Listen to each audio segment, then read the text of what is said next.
I slid my key into the lock. It didn't turn. At first I thought I was too tired, my hands too shaky after 18 hours on my feet. But then I tried again.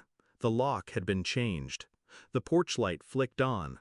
She was there, my stepmother, arms crossed, a smirk sharp enough to cut glass. "Pay us $36,000, she said, and we'll let you in. Your sister needs a vacation." I looked at her, silent. She expected me to break, to beg, to plead for scraps in the house my father built. Instead, I nodded once, understood, and I walked away. When my father remarried, I forced myself to accept her. He was lonely, and she played the part of a savior, smiling too wide, laughing too loudly, cooking meals that felt staged. I wanted to believe she cared, but small fractures appeared early. My things went missing. Bills I'd left on the counter vanished. She'd smile sweetly and say, "You must have misplaced them." When Dad died, she wept like a widow in a movie, clutching tissues, while I stood by the coffin and felt her eyes on me, already measuring what she now controlled. Still, I stayed, because the house was his, and because I wanted to believe family was salvageable. It wasn't just the changed lock. It was the months leading up to it. Her whispers behind doors. My sister suddenly cold, distant, parroting her words. Bank notices addressed in my name, then rerouted. She wanted me out of the house, out of the picture. And then came her ultimatum.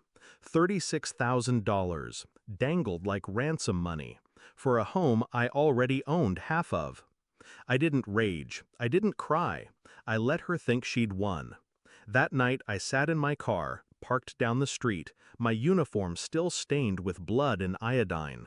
My body begged for sleep, but my mind was clear.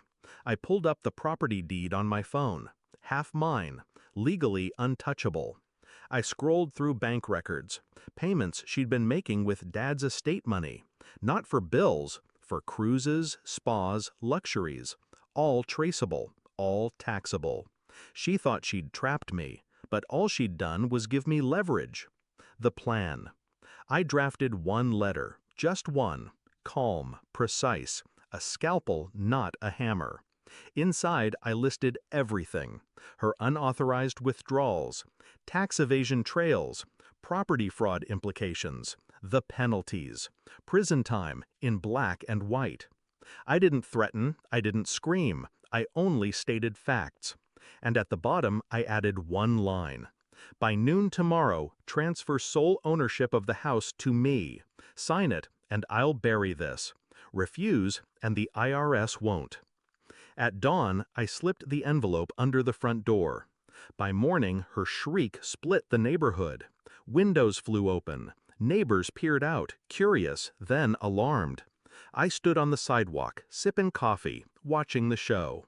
She burst outside in a robe, letter trembling in her hands, her face pale, her voice high-pitched, cracking under pressure. "You can't do this," she screamed. "You wouldn't dare."